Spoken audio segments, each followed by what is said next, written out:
वेदव्यास के जन्म की कथा प्राचीन काल की बात है, जब भारत भूमि पर ऋषियों का बड़ा आदर था। इसी समय एक महान ऋषि पराशर का भी जन्म हुआ था, जो ऋषि वशिष्ठ के पौत्र थे। वे अत्यंत तपस्वी और दिव्य ज्ञान के स्वामी थे। एक दिन ऋषि पराशर को यमुना नदी पार करनी थी। उस समय एक सुंदर युवती सत्यवती, जो एक मछुआरे की बेटी थी, नाव चलाया करती थी। सत्यवती को मत्स्यगंधा कहा जाता था, क्योंकि उसके शरीर से मछलियों की गंध आती थी। जब ऋषि पराशर ने सत्यवती को देखा, तो वे उसकी सादगी और सौंदर्य से आकर्षित हो गए। जैसे ही वे नदी पार कर रहे थे, ऋषि पराशर ने सत्यवती से अपनी इच्छा व्यक्त की कि वे उसके साथ एक पुत्र उत्पन्न करना चाहते हैं।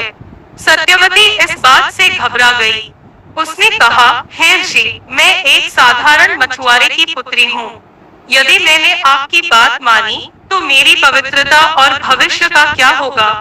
साथ ही मेरे शरीर से मछली की गंध आती है। ऋषि पराशर ने मुस्कुराते हुए कहा, सत्यवती, घबराओ मत। मैं वचन देता हूँ कि तुम्हारी पवित्रता और कुंवारी अवस्था अक्षुण्ण रहेगी। कोई भी तुम्हारे इस रहस्य को नहीं जान पाएगा। इसके बाद ऋषि ने अपनी दिव्य शक्तियों से नदी के चारों ओर एक घना कोहरा उत्पन्न कर दिया, ताकि कोई उन्हें देख न सके।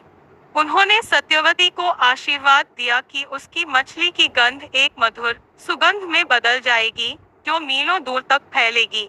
ऋषि पराशर के आशीर्वाद और वरदान के बाद सत्यवती ने उनकी बात मान ली। उसी क्षण एक दिव्य संतान का जन्म हुआ, जिसका नाम वेदव्यास रखा गया। जन्म के तुरंत बाद वह बालक चमत्कारिक ढंग से बड़ा हो गया और एक तेजस्वी युवा में बदल गया।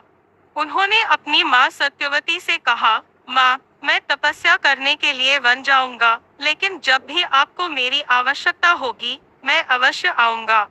इस प्रकार यमुना नदी के द्वीप पर जन्म लेने के कारण वेदव्यास को कृष्ण द्वैपायन भी कहा जाता है।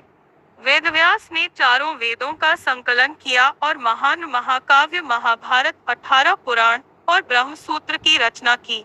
वह कालांतर में हिंदू धर्म के सबसे पूजनीय और सम्मानित ऋषियों में से एक बने।